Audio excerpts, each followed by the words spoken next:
A quick note before we begin. This episode contains discussion around mental health and suicide. If you or someone you know is struggling, please reach out for help. Support is available. You don't have to go through it alone. From the outside, James Ingham looked like he had it all. A thriving career, celebrity interviews, and the life most would dream of. But behind the spotlight was a man fighting to find peace within himself. At 19, James tried to end his life. What followed was a journey across continents and into the deepest corners of his mind. Mindset for me has always been such a massive part of my life and didn't realise it at the time because I had a healthy mindset. From red carpets with Whitney Houston and Adele to running 15 consecutive London marathons and raising nearly £500,000 for cancer research, James has redefined what success, strength and purpose really mean. Anyone's capable of anything really. People just think that things are going to be too tough for them, and things are tough, but they're tough for a reason. Anything with the right amount of training, mindset, dedication, you can achieve anything you want. Today, James is helping others do the same, empowering people to heal, grow, and fall in love with themselves again. This episode is about resilience, rebirth, and rediscovering your worth, no matter your past, your age, or where you start. Because as James reminds us, it's never too late to change your story. The biggest hurdle normally is just opening the door to it, mentally unlocking that bit, that limiting belief that's stopping them from doing it. And I think if you already have doubt coming into it, you're already setting yourself up for failure. Join us as we dive into this raw and powerful conversation with High Rocks athlete and wellbeing coach James Ingham on the Midweek Motivation Podcast, where we uncover powerful stories, practical tools, and fresh perspectives to help you grow, lead, and become the best version of yourself. I'm your host, Neale. Let's dive in. Right, James, what I want to know is, Mr. Three-time podium, is High Rocks going to be spiking up as a trend and then it will suddenly drop off and there'll be something else bigger that will take over? Or are we going to see it in the long run as a big brand like CrossFit? What are your thoughts? Yeah, I think it's just going to keep getting bigger and bigger. I think there's going to be a lot of imitations, which there already are a lot of imitations. And like anything has kind of a, I don't know if sell by dates, but everything peaks and then does come down a little bit. But I think with High Rocks, it really is going to, they turn it into a sport. It's only going to grow in terms of being more efficient, being more professional. I think it'll start getting, TV rights. So I think it's just going to get bigger and bigger and hopefully they could then try and get it in the Olympics.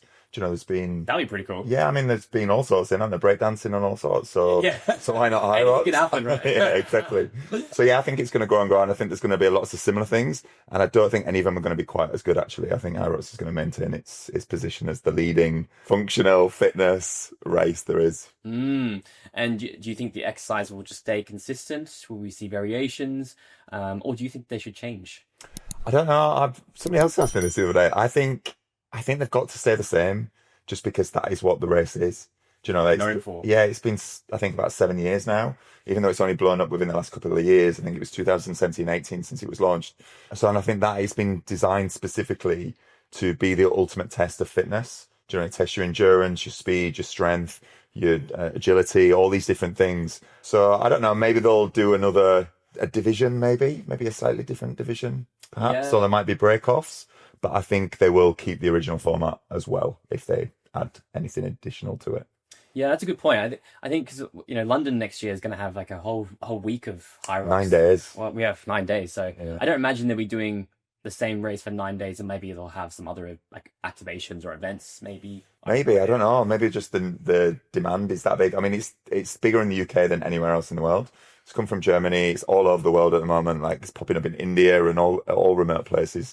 Not that India's that remote; it's huge, but yeah. you get my drift. Yeah. But yeah, London's going to be 9 days, and I think it's just at the moment the demand is there so much. And obviously you've got the solo events, you've got the pro events, you've got the same men's doubles, women's doubles, mixed doubles. You've got the relays now, so there's quite a lot to pack in there. I'm not sure if next March is a major. If so, then you've got the elites, which will have their own races as well, the Elite 15. So, there's a lot to fit in. And as you know, like the tickets sell out straight away. Yeah. The demand is there. So, and it's unbelievable how much it's grown. I think in London, about 5 years ago, I think there were 600 competitors. And now it's over 9 days with thousands on each day. It's that big. They've done really well, especially from a marketing perspective, trying to get gyms on board. Yeah. Even having their own coaching certification now, I saw for High Rocks. So, yeah, I agree with you. It's just going to get bigger and bigger, I think. Yeah, 100%. Be cool to see, like, maybe across one of those bigger weeks where, 9 days, maybe they have some other small activations that maybe involve something else that just to get people into it, do something else at the event as well. Yeah, I mean, they're bringing in different things at the bigger venues anyway, so I think they will go down that route. But I just love it as a concept for loads of reasons, actually. But just it's given the everyday man or the everyday gym goer a reason to train. People have been going to the gym for years, but just not necessarily ticking boxes, but having no end goal at the end of it, unless it's to lose weight or to pump up or, and it's really promoting training for fitness rather than, for aesthetics, which I like. And, it's like the marathon. I see it very similar to the marathon, that 90% of people could probably do it, but only, a few will put themselves through the training and the discipline and the dedication to get there. And now they've got adaptive ones as well. So there's people in wheelchairs and obviously, missing limbs and with crutches. So they are really making it accessible to everyone. The age groups go up to 74. And I think you can still do it over 74, but it's in every 5-year age gaps, and the last one's 70 to 74. So they really are making it accessible and open to everyone. And it's got not a bad reputation, but I know a lot of people just see the kind of, gym fit guys with tattoos and tops off, kind of talking about myself, doing it, and kind of some people are kind of put off thinking that's all it is, but actually that's not what it is. It is open to everyone, and you see every sizes, every abilities, every ages, every sizes, like I said, doing it. So I think it's really having a positive impact on fitness, actually. Definitely. And unlike, say, CrossFit, for example, where there is a bigger barrier to entry, you got to make sure you're mobile, you got to know your gymnastic exercises, you got to make sure that you're not injured so much. High Rocks, you can get away with all those functional movements. And like I said, to the everyday kind of gym goer, but just wants that little extra challenge without having such a big, high bar set. I think it's really powerful. I mean, I find CrossFit, the technical aspects of CrossFit are so tough, and I'm not necessarily that technical, but I've always been hybrid and always been fit. And everyone can learn, like you said, everyone can learn to do a sandbag lunge. Everyone can learn to push a sled. Everyone can learn to do a wall ball. If they are the technical elements to all of them. And the more technically efficient you are, the better you'll be. But at the end of the day, it's something that everyone can kind of learn either on themselves or with a personal trainer or through classes, where CrossFit, it takes years and years of technical honing, doesn't it, to get really good and to get to be able to compete at that level. Whereas this is more kind of fitness rather than technical. But having said that, what I also love about it is you see people line up that have, the really fit bodies or look like they're going to be really fit, and then they don't necessarily do the best, because it really tests your endurance and your overall fitness rather than just maybe your strength or your that physical appearance. So again, that's why I like it as well, because you kind of look at people, and the ones that you might presume to be really good actually, aren't really. So you can never really kind of judge it. Yeah, and I think what's really good about High Rocks is that it has allowed other new similar events like Athex Games and Hybrid Games to kind of pop up. And while they may be similar, but it does invite more people into that space. So either to push themselves or find another community. I think that's a really cool thing that we're seeing now in the fitness world. It doesn't have to be running kilometers and kilometers just to achieve a marathon. And spending all day training. You can just get your hour of training in at the gym, and then as long as you are finding some areas where you're pushing yourself, and then enter a High Rocks race. Yeah, 100%. And also another reason, I mean, I'm a little bit obsessed with it at the moment. Obviously, I've deep dived in it, and it's really given me a training purpose and a purpose again. I think for me, because I got to a certain age where I was kind of struggling, my body wasn't necessarily capable of doing what it used to be able to do, or I didn't feel it was. I mean, it is. I've just had to learn to change the way I train. I can't go hard all the time. I need to do more zone 2, do more rest days, do more mobility, which I should have been doing anyway for years, but I haven't. But yeah, it kind of, a couple of years back, I kind of felt that I was going through not a midlife crisis, but I think men and women, when they get to mid-40s, can have a identity crisis or start reflecting. Obviously, women go through the menopause, which is obviously biological, and there's a lot going on there hormonally. But I think men also go through this point of not necessarily have our peaks, but is life going to be on a decline, or what have I achieved what I want to achieve, or will I still be able to keep achieving, especially on a physical terms? So yeah, I think for me getting into high rocks, it really gave me a passion back and made me realize that actually this is something I can still keep improving at. This is something that I can still keep challenging myself at. And actually I'm as fit almost as I've ever been, and I'm certainly progressing more and more. And I think within the last 3 months, 4 months, I made a commitment to actually really take this kind of seriously and see what am I capable of. And I think I've got to that age where I can't burn the candle at both ends. I can't party, or, I've got to make a commitment, and that means, not really socializing as much and dedicating more time to recovery and to sleep and to stretching. But I really want to see what my body and mind is capable of. So it's a brilliant new challenge for me. And because the age groups, obviously you all compete together, but there's age categories, so it's every 5 years. I don't really want to say it out loud, I feel sick, but I'm in 44 to 49. But then when I get to 50, then I'll move up to 50 to 54 or whatever it is. So you can always test your ability against other people of your age. Yeah. And I like that as well because, it's giving me the opportunity to fight for podiums and chase podiums and keep excelling in something and motivating. Whereas if it was just one whole age group and you compete, no matter how fit you are, when you get older and older, you're not going to be able to keep competing with 29-year-olds or 30-year-olds. And it would be demoralizing to see you kind of just get further and further down the pack. But because the way that they've set it up with the age categories, you're always testing yourself against, people of a similar age group. So I love it. I love that about it. And I love, when you see 74-year-olds getting on that podium and having their own little Olympic moment, or, getting their gold medal at 74, being able to be number one at something and stand on that podium. So that's another reason I love it, because it offers that to people of all ages as well. I think that's really cool. I think that's going to be me when I'm 75. My first high rocks podium when I'm 75. Sitting up there. After coaching the masterclasses, clients and members of the gym, I mean, what are some limiting beliefs that people might have, sign up to a high rocks or any fitness event in general? What do you kind of say to them when you see some of those beliefs holding people back? I just think anyone's capable of anything, really. People, again, just think that things are going to be too tough for them. And things are tough, but they're tough for a reason. Anything with the right amount of training, mindset, dedication, you can achieve anything you want. And I think some people don't feel, one, that they kind of belong in that environment, or they're too self-conscious, maybe, to put themselves in that environment. But what I would say to that is just find your tribe, or find someone that can support you through it.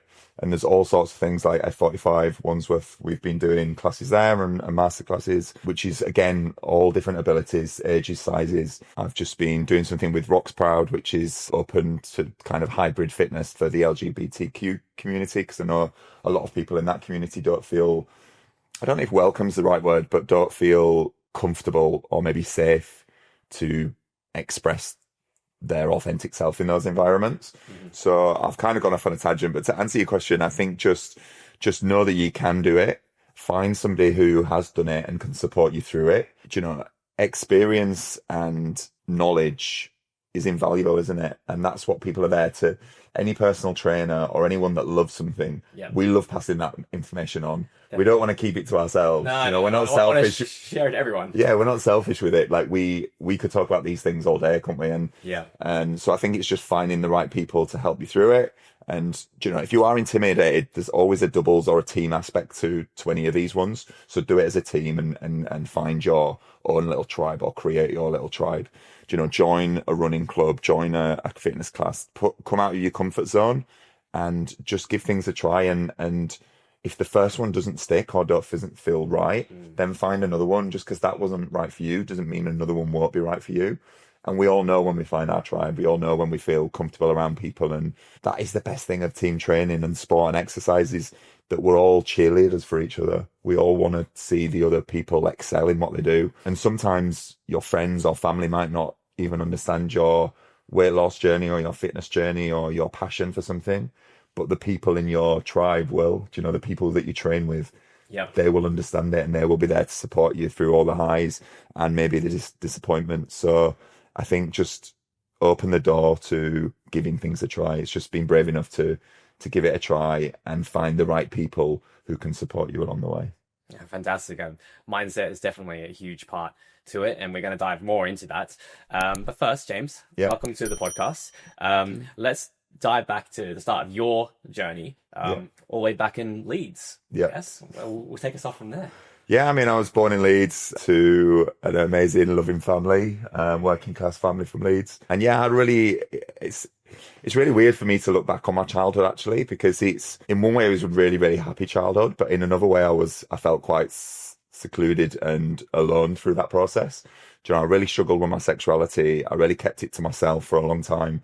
And even though I had a very loving, warm family and was quite an extroverted kid and a confident kid, I remember, it's hard to look back on because it's obviously so long ago, but I just remember slowly changing started to wear a mask more and more, so much that looking back, I can't really tell when I kind of lost myself and became a personality or became a version of myself to feel safe and feel protected. Yeah. You know, really struggled mentally for a long time.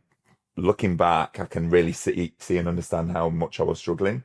You know, at the time I didn't really see it because I was so in my own head, you know, that it's hard to know what everyone else goes through because you're just in your own world, aren't you? Do you know, it's your experience.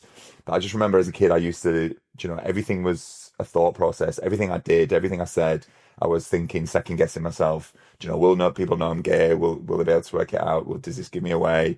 Is this okay to say? Do you know, if I say this, will people still love me? So for a lot of years, my mind was, you know, I was constantly fighting my mind, really. You know, at university when I was 19, I tried to kill myself. Didn't obviously succeed in that. Went to therapy. Again, didn't tell anyone at the time about it. Just kind of kept it to myself. And then after uni, I went traveling for 2 years and for a year and a half and just fell in love with travel and felt free and then came back. And from there on in, it's kind of been a steady journey to, you know, being my authentic self and just be comfortable within my own skin and to, you know, to love myself and to accept myself for who I am, which I do now. Mindset for me has always been such a massive part of my life and didn't realize it at the time because I had an unhealthy mindset. And then I kind of thought that I'd developed into this secure, strong person and then went through a breakup about 5 years ago and realized that actually I still had lots of insecurities. I still had lots of triggers from my childhood. Yeah. So I really had to look into myself and work out, you know, I wanted to make sure that if I met somebody else that I wouldn't bring that same baggage. And I think a lot of people are too afraid to kind of dig deep sometimes or to look to see, you know, most people want to hide from their emotions or feelings or their insecurities rather than face them head on. Yeah. And I just knew at that point I had to face it head on or it would kind of, you know, control my life. I didn't want to be 50 and still having a negative mindset or kind of struggling with my mental health. So I just, took a bit of a deep dive, started meditating and just learned so much. And then I kind of realized that actually over the last 20 years, I have had a strong mindset. But I've kind of been fighting it almost. Yeah. Do you know, I've been forcing myself to do things and forcing myself to overcome things. And not that that's a bad thing because I've tried to never let anything stop me from doing what I wanted because I'm determined. But I think a lot of it was kind of either to prove something to people or to prove to myself that I could do it. Whereas now I just follow the things that bring me joy and bring me peace and bring me happiness. And, you know, I've learned to negotiate and navigate my thoughts. And, you know, I've got a really healthy relationship with my mind now, hopefully. But nothing is ever straightforward, is it? And that's what I say to people with mindset and mindfulness. You know, you don't get a degree and you're like, okay, I'm mindful now and everything's fine. Like, life constantly throws challenges at you. Yeah. And you've always got to navigate those, and you'll always have little blips, and you'll have, you know, days where you feel like you're on top of the world and you can achieve anything. And then you have days where you feel like you don't want to get out of bed, or like today's just a struggle, but you learn the tools to handle that much better and to kind of navigate it and to, you know, to hopefully live a really healthy and positive and fulfilled life. Yeah. Well, thank you for sharing all that. No worries. Do you mind me asking, like, what was your experience through therapy? Is that something that you took a bit of time to get used to, or did you find like kind of the right person, you know, from the beginning and just went through it? Have you been back since? I've had counseling twice. So I had it when I was like 21 or 19, 20. Again, it's so long ago. I'm too old. I can't really remember. I I am a talker, and I will. I can be an oversharer, so I don't think I found it too hard. Yeah. Especially because you're in that environment where they don't know you and there's no judgment. Like Yes. I would have found talking to my parents excruciatingly painful. Like I wouldn't have been able to do it. Um, but whereas talking to the stranger or the counselor, I found fairly easy. And then I went back to counseling maybe about 10 years ago when I was again going through some personal struggles. And yeah, I mean, I would advocate anyone going to get counselling or getting help of some form if they need it. Seeking help when you need it is the epitome of strength. It's not a weakness in any way, shape, or form. I think it probably helped me more than I realised at the time it helped me. Yes. Because it was just that safe space to offload and to just being able to say things out loud and to understand things. And since then, I've realised that I'm actually really good at working things out for myself if I give myself the space to do that. Yeah. Rather than trying to run from it or numb things with alcohol or socializing or TV.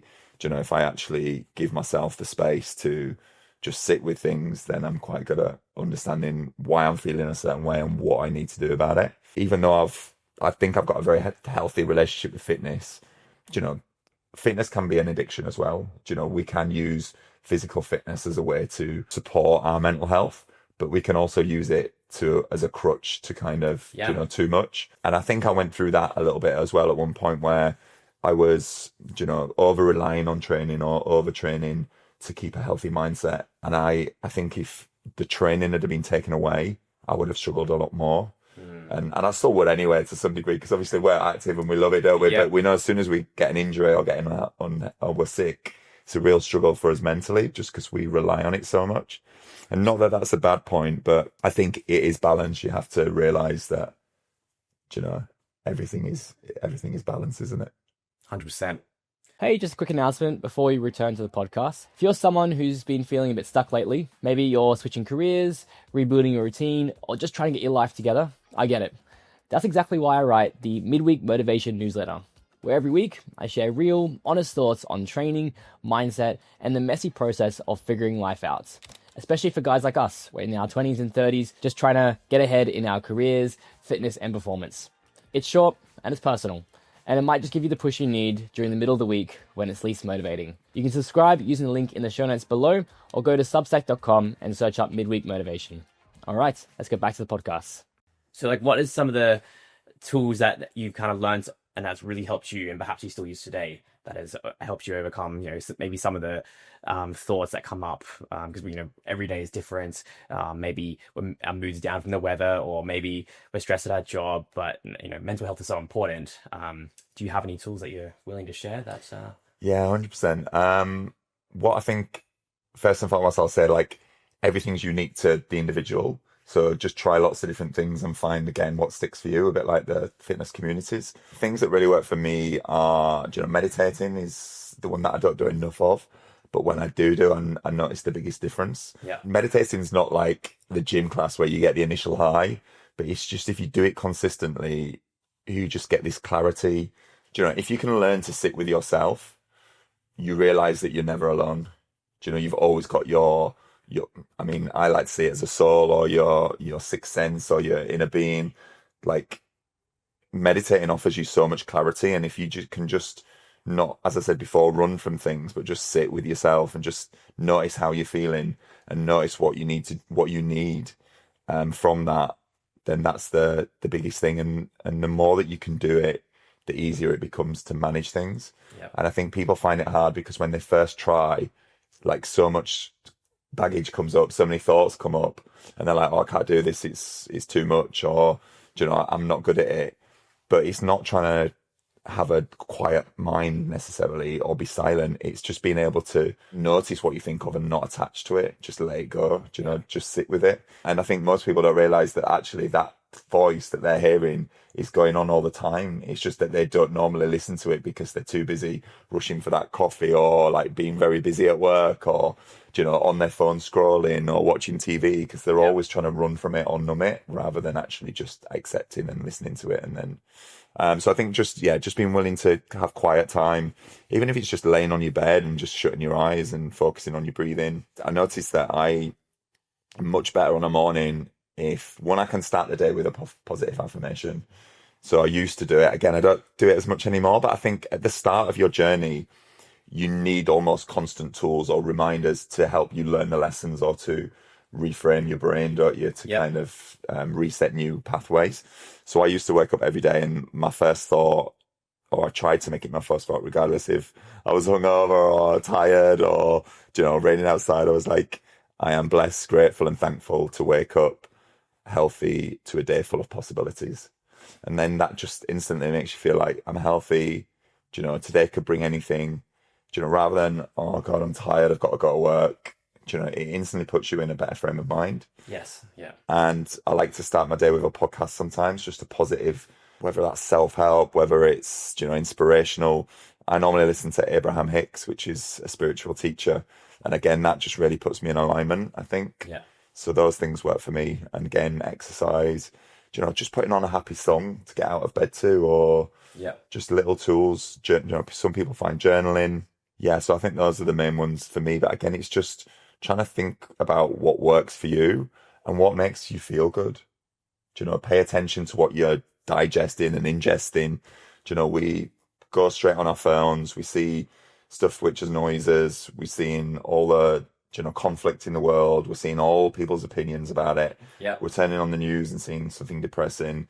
We're going on our phone and seeing a message from somebody at work or something, and instantly we're waking up to negativity, and it's affecting our day and it's affecting our mood. And I think most people are handing over their well-being to their phones and to their surroundings as soon as they wake up, and they're not actually aware of that. They're not aware of how it's affecting them. Yeah, definitely. And especially like in the metropolitan areas, London, big example, big city, lots of things happening.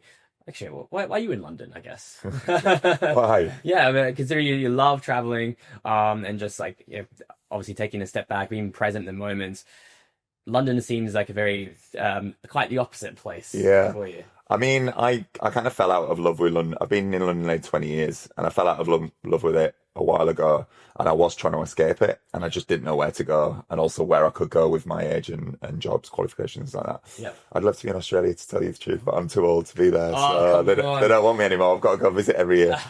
So I felt like I was trying to escape, and then for the last 5-6 years, I've travelled for 6 months in the winter, and at the beginning, it was really me trying to get away from London, whereas now it's balanced. I come back in April. I'm here for the summer, and in the summer, London is an amazing place to live. Yes. I come back and see my friends and family. I get back into my old training groups. I can do competitions and get into healthy flow, and then in a week's time, I'll actually be leaving for Vietnam and I'll go away for 6 months. And I'm not gonna lie, I find my mindset, my well-being, my mindfulness is so much easier when I'm away traveling. I never get lonely, even though I travel on my own. I meet friends along the way, friends come out, but I feel more lonely in London sometimes than I do when I'm traveling and I'm on my own and I've got nothing really. Yeah. And I think, being in a big city can be hard at times, and I definitely find it harder to live as peacefully and freely and free-spirited and spiritually. But I guess that's the challenge, isn't it? That's the work. That's, it's a practice, I guess. Yeah, well, I think you've got that great balance of 6 months on and 6 months somewhere else. I can do it when it's nice weather. As soon as it gets dark and wet, I'm starting to struggle now with the darkness so early. Like, I'm such a sun whore. I'm such I want to be on a beach. I want to be swimming when the sun goes down over a beach. That is living for me, and thankfully and luckily, and I've been able to do that for the last 5-6 years, and I'm self-employed, and I have that, and I know everyone doesn't have that opportunity, but I really do think everyone has an opportunity to find what makes them happy and to pursue it in some way. So when did you start to realize your passion, or what gave you fulfillment? For what? I don't know. There's so many Ooh. things that you... Okay. Let's pick fitness, health and fitness. So I watched Wimbledon 1991 final with Steffi Graf and fell in love. And I was just mesmerized by Steffi Graf, even though I'm gay. Strong, independent woman. I don't know what it was. Maybe it was the legs and the big nose. But yeah, I was just obsessed, and I asked for a tennis racket, and I just became obsessed with tennis. And for me, it was when I was around 11, 12, 13. So by this age, I'd kind of retreated a little bit from my friends because I was, insecure about my sexuality and worried that people would detect it and all this kind of thing. So I retreated and kind of went inward and became much more of an introvert and just used to hit a tennis ball against the wall in my house. Yeah. And then I just loved tennis, really. And then I went to university, kind of stopped playing, went traveling afterwards, got back to Leeds. In my mid-20s, I guess, I started running. I think I did a half marathon with an ex, and then just kind of it went from there. And then probably around that time started going to the gym and was just self-taught. And I think it's just been a gradual progression. From then I've just fallen more and more and more in love with fitness, with exercise, with sports, with the community, with the mindset, with the positivity, with the finding more people to be inspired by and learning more and more. And it's just been, moved on from there. I've done 15 London marathons in a row. I've tried to challenge myself, not as much as you. You're like the king of challenges. Well, like I am totally in awe and totally inspired by you. To that. There's a time frame to these challenges. 1 year, one every month. And then I'm going to take a step back. It's hard. It's a lot, isn't it? Yeah. I didn't expect to be so mentally and emotionally draining. Yeah. After all that. More than the physical element, like body wise, holding up very well considering. But yeah, and we've spoken this off camera that your back-to-back high roxes are now starting to take a bit of a toll. Yeah, I'm on 4 back-to-back, so I've got one more tomorrow. So yeah, I'll be relieved when this final one's out of the way. Like I've loved everyone, and I am emotionally spent right now, but I'm sure tomorrow when we get on that start line, we'll be good to go. But yeah, that's another thing that and this is why mindset's so important, because all these challenges that we do, yeah, they're physical challenges, but actually they're all more mental in a way, aren't they? And it's kind of testing yourself, not just like physically, can I do this, but mentally, am I willing to do it? Am I willing to put in the hard work to get there? Yeah. And then when the crunch time is there, like, how am I going to handle it? Like, am I still going to be able to overcome it or enjoy it? Or, what reflections are going to have? It teaches you so much about yourself. And that's what you realize. Most things are not that physical, isn't the biggest element. It's the mental element. And going back to what you said at the beginning about getting people, how do people approach things like high rocks? It's just having that mental belief. Yeah. Or openness to do it, isn't it? So the biggest hurdle normally is just opening the door to it, mentally unlocking that bit that's stopping them, that limiting belief that's stopping them from doing it. And I think if you already have doubt coming into it, you're already setting yourself up for failure. Yeah, 100%. But it's hard to learn these things when we've not been given the opportunity or taught, and that's why it's so important to have the right people around you to, build you up and give you that confidence and help along the way. And as I said earlier, the people that's done it before, like, it proves that you can do it. I've always liked to challenge myself physically, but along with that, it's always the mental victory that means more than the physical victory, isn't it? Definitely. Like after I finished my ultra London to Brighton, I just let everything out, runs across the line. It's like, oh my gosh, where did that come from? Yeah, watching it in tears. You were yeah. I was the proudest I've ever been. I'm not like, I don't identify as a runner. I just like someone who likes to run and obviously challenge myself. Yeah. And you spend the whole day by yourself. I mean, some of it with music and some of them just like running alongside people. But at the end of the day, I was the only one who signed up. Like I'm not running with a partner or anything. And so you're a long time through pain. Yeah. But and a long time in your own head as well. So. Yeah. And like in nature as well. So you experience so much. And it just, all the emotions just you feel a lot and then you have to just let it out at the end. Yeah, 100%. Yeah. Such a big achievement, which is I think the hardest one for me was I did a boxing fight. Oh yeah. I did like a white collar. It was boxing with the stars, they called it. Not that there were very many stars and they had me, so they must have been struggling. But I had to really overcome a lot to do that, because when I was, I think, 11 on my first day at middle school, during the first break at 10 a.m., my first day at school, 10 a.m., started school, and a kid just came up to me, a little kid, and he went, "Are you the cock you rolled school?" And I was like, "What?" And cock meant like the hardest. Do you know when two schools merged? Okay. And he just punched me in the mouth and knocked my teeth out. Like they came out with the roots. Oh. So I'm like walking to the class with blood and my tooth in my hand. Yeah, basically, do you know, I've got false tooth from that. And that's only my only experience of a fight, basically. Yeah. Do you know, I've avoided physical confrontation since then. Obviously, I'm physically fit, but I had no idea how I would respond to somebody punching me in the face. Do you know, whether that fight or flight, or, do you know, would I be able to handle that? Would I respond? I also remember, and this was really interesting for me psychologically, like I was fighting a straight guy, and there was a part of me that wanted to fight a gay guy because I felt we'd be more evenly matched. Yeah. Just, I don't know, that's just that ingrained conditioning on society view that, you know, gay means weak in some way or something. Yeah. So it brought up a lot of things for me, and yeah, I love the physical training aspect of it. It's probably one of the fittest I've been. Like, I have so much respect for boxers, like what they do to get fit. And in the first round, I got totally annihilated. Like he knocked me through went head first through the rings. He hit me so hard. Yeah. I got totally battered, but you know, I kept coming back for more and fighting for more, and I won on points on the last 10 seconds of the last few punches. Yeah. So for me, that was a massive, mental victory, just to know that in that instance when, you know, I'm getting punched in the face and I'm getting thrown through the rings, that I can come back and stand up and keep coming back for more and overcome it and win was a big challenge for me. Yeah. I don't think I could do boxing as a challenge. Absolutely not. I did it once, but never again. Like, it was like, I was happy I achieved it, but I thought, like, he actually asked me for a rematch. Did the guy, like, he messaged, do you want a rematch? And I was like, no, I'm taking my undefeated victory, and I'm running with that one. Fair enough. I reckon I'd be keen to do martial arts, to try that. But not getting punched in the face, I think. We'll keep that as I've had enough nosebleeds in my time, so no more. How has your definition of success changed over time? I guess in particular, you know, taking from experience from your corporate world, where you're going from entertainment journalism to where you are now. How's that word success change for you? Such an interesting question.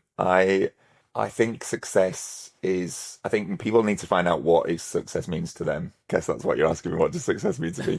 I think we're conditioned to want certain things, and we all have a view of what is success. And I think for me, first and foremost, success is just to have freedom to do what I want, to have peace of mind, and to be living a purposeful or passionate or fulfilled life.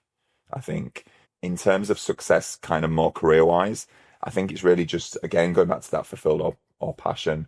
I really want to make a difference to other people's lives and really inspire people, kind of what we've been talking about, to realize that they're either capable of more than they realize, or just to help people, give them the tools, to give them confidence, to let them do things on their own. Yep. You know, we both do personal training to some aspects. I don't do as much, but I do group stuff, and I do some coaching. But I like to do a lot through Instagram, just to kind of help people, just try and inspire people. I think, you know, when people tell me that they've signed up to the first 5K, or they've signed up to the first marathon, or they've signed up to free high rocks competitions because they've come to one of my classes, I'm like, oh wow, yeah, you've already signed up to free. That's amazing. I think that is success, like seeing other people thrive because something you've done is success for me in terms of career. Whereas before, with the journalism media, like, I had an amazing fun time as an entertainment journalist and got to do all sorts of things. You know, we're flown all over, everything was free. I would say, like, champagne lifestyle on a ginger ale budget. Like, the pay was crap, but we, you know, were at every festival, every concert, every album launch, every awards ceremony. But at the end of the day, it was fun for a while, but there was no fulfillment behind it. You know, I didn't feel like I was making a difference to the world writing about Lady Gaga, yeah. You know? Whereas I think in our industry, we are actually having a positive impact on people's lives. And I think that's the biggest payoff for us, isn't it? I think from it. 100%. Did you stop doing that like from COVID? Was that like the transition, or was it before? I took redundancy in 2018, so I used to have my own column, and I'd kind of been a little bit unhappy for a while, and I took redundancy and trained to be a personal trainer, and then realised that I didn't really want to do personal training full time, and then as kind of done very different things as freelance since, which has been good. I've been able to do that, which is, I've been really grateful for. But yeah, I remember people thought I was mad to be taking redundancy and leaving. I had such a cushy job, and I wasn't. Some journalist roles, they really work you hard, and I worked for a Sunday newspaper that they used to kind of let me do what I wanted. Yeah. But I remember I think it was Glastonbury, and I got to go to Glastonbury for free, and obviously all expenses paid. Yeah. And I just didn't want to go. And then I think it was, I can't remember, another concert, let's say Lady Gaga, because I've just mentioned her, and I didn't really want to go to that. And my friends were so excited to be a +1 or come into these things, and I could see how excited they were, and I was just like, I don't really want to be here. And I thought, like, if it's got to the point where I don't want to go to like Glastonbury or something, so like then I know that I'm now in the wrong job and I need to make a change, so I did. Yeah. Oh wow. Okay. And so you moved into fitness, I guess, like during that time, COVID. Did you have any like big life changes, revelations during that time? I know some of us thrived and some of us, really struggled. Yeah, it was for you? Big difference for everyone, wasn't it? I loved it. I really thrived, which, it just had a positive impact on my life. I'd done redundancy at the end of 2018, so I wasn't self-employed long enough to get any government support. Okay. So when we did kind of go into that first lockdown and work stopped, I was a little bit like, shit, what am I going to do here?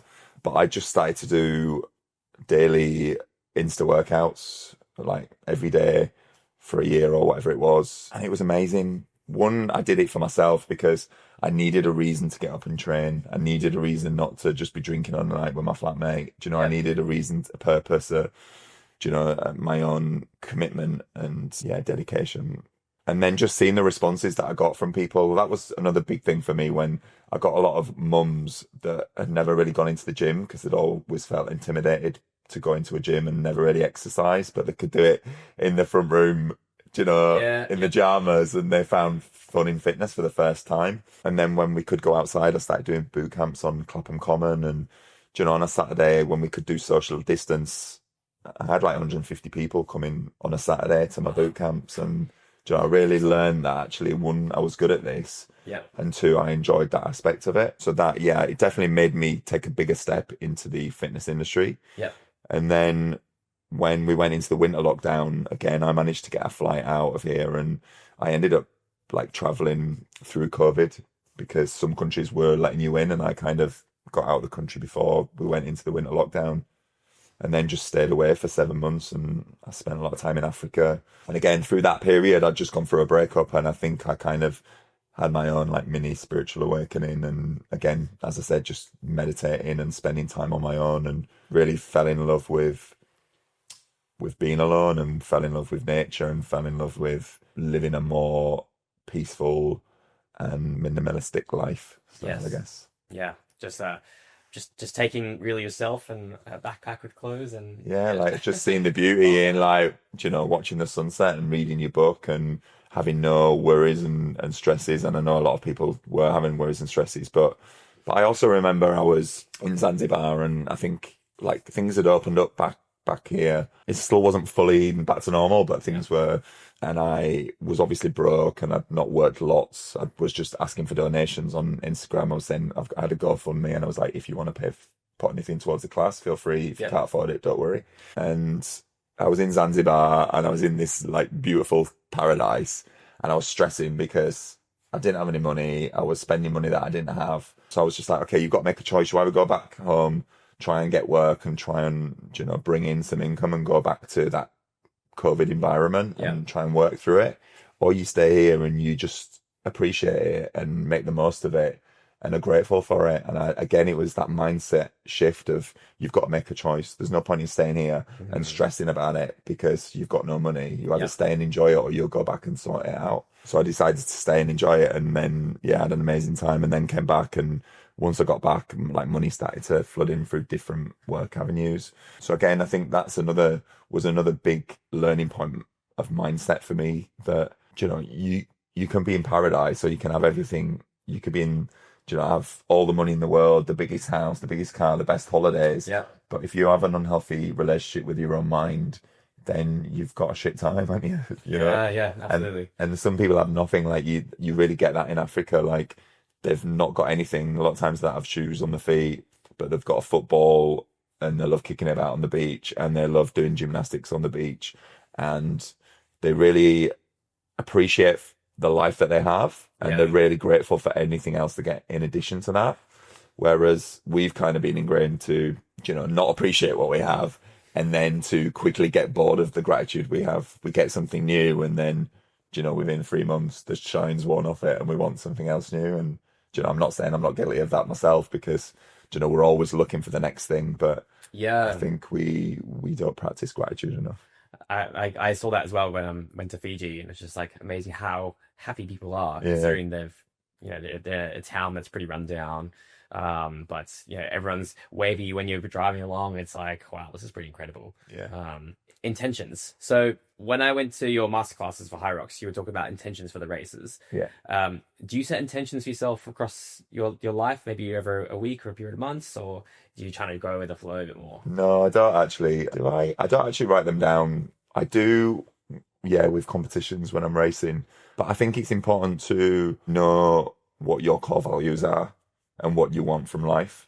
That's a good thing, actually. Maybe I'm going to start doing intentions for my day-to-day. Do you do it? Yeah, I mean, I would set like goals for like a year, and then I would try and break that down into every quarter and every month, so it's a bit more achievable and specific. But I kind of like just flow. I'm a bit of a commitment phobe, so I don't like to, having said booking up High Rocks is, but unless it's that, I don't want to commit to anything. I guess that's to be very specific for you to be like, okay, it needs to be an intention, what I want out of this. I think for me, I just want, my intention is to have peace of mind. That's like the number one. Like every decision I make really is it stepping me closer to being fulfilled and being happy, or is it taking me further away from that? So I think that's kind of a constant little intention. But I do think it's important, as I said, to know what your core values are. And for mine, it is freedom. I want freedom. I want adventure. I want travel. I want growth. And again, like every decision I make tries to support those things that I want. For people who see like us doing these in crazy fitness events as we're trying to grow, but people maybe not necessarily want to run a marathon, what can other types of growth can people see? Because that's on social media as well, they're showing like you got to do like the hardest thing to see growth, but some people just don't want that. They have enough going on in their life, but they want to have some small growth areas. What would be some of those areas that you might say coach someone to help achieve? Any form of growth is growth. Any step forward, doing something that you've not done before or that you want to do, is growth. And I do a little bit, or have done a bit of life coaching as well. And I think it's just getting people to understand, like, who are you, what do you want from this world, and how can you get it? And really understanding like what makes people tick. We're all individuals, we're all different, we're all unique. Like, what is it that you really want? Because we've kind of been told by society what we should want and how we should behave and what we should chase and what success is and, what life we lead. And, a lot of people find themselves in a life that maybe they would like to change because at the time they felt it was the right one for them. But, over time, they've realised that they want more or they want different things. And I think, not really answering your question here, but I think just to find out what is your passion, what is your purpose, what is your core values, and then take a step towards them in some way. And when I say passion and purpose, it doesn't have to be anything grand. Your passion and purpose could be to be, a good parent. It could be to do anything really. But I think it's just people to understand what they really want and how can they take a step closer to doing it. And whether that is, joining a new club, joining a book club, going to the library, studying, joining a fitness class, reading books, like whatever it is, just take a step towards what you enjoy. And I think that was the other good thing with COVID. It gave a lot of people the time to do things that they actually like to do. Yes. Whether it was cooking or, painting or whatever, they kind of give them the time and the space to experiment doing things, and found that they had a lot of joy for things that they didn't prioritize. So I don't know if I've answered your question. I kind of forgot what it was, but I think just like work out what you enjoy doing and what is growth for you, and being brave enough to take a step towards it. I think. I love that. Yeah. Well, we've talked a lot, so we can start to wrap up. But is there anything in particular that you want to maybe dive home into a message for the audience, that we haven't really covered or maybe skimmed across? All I would say is just be vulnerable and brave enough to find out who you are and what you want to achieve in life, and take a step towards it. It can be the smallest of steps, but you never know where things are going to end up, do you? Yeah. I was thinking about this earlier today. I joined a running club 2 years ago, and from that I've climbed a mountain in Morocco. I've been to Love Trails Festival. We've done marathons together. I'm doing high rocks with one of the guys from there tomorrow. I've been on a holiday with them to Wales, for somebody's birthday. There's so much has come from me just one day deciding that I'm going to join that club or go to try it out. Yeah. That I'd been putting off for months. I'd seen it and kept thinking, I'm going to go do it. And then looking back, I've realised all the stepping stones it's added value to my life. So I think just take that step. Don't put things off, and to have that mindset to give things a try. And if you fail, it's not failure if you've tried it, because you've had an experience from it. And my other thing is just notice your self-talk, your negative self-talk. I think a lot of us have negative bias in our conditioning, in our brains. So just be aware of that and know that you can change it, and, have a better relationship with yourself. Because if our best friend talks to us like we talk to ourselves, sometimes, you won't want to see him again, but we kind of put up with that with ourselves, don't we? Yeah. So I think just be kinder to yourself and change the narrative. If you're telling yourself that you can't do something or something's too hard, then challenge that thought and ask yourself, why not? Why can't I do it? Fantastic, really wise words there. James, where can people find you if they want to see, learn more from you, get coached from you, anything? Instagram's the best one, so James Ingham Official on there. I also have another one called Mindful Moments, mind_full moments, but that's linked anyway. So yeah, James Ingham Official. And yeah, if anyone's got any questions regarding high rocks, especially, I'm always keen to talk about that, or personal training or mindset or anything. Amazing. Well, have the best time in Vietnam. We'll see you in 6 months. Thanks so much for joining the Midweek Motivation podcast today. It's been a pleasure, mate. Thanks for having me. Awesome. Thank you so much for listening to the Midweek Motivation podcast. If you really like this episode, go ahead and leave a 5-star rating on Spotify, or click that like button if you're watching this on YouTube. Don't forget, if you're interested in checking out the 0 to 1 merchandise, you can use the code CAM15 to get 15% off your order, and you'll be joining a community with people who are taking their first step in whatever venture they're in. Thank you so much for watching, and we'll see you in the next episode.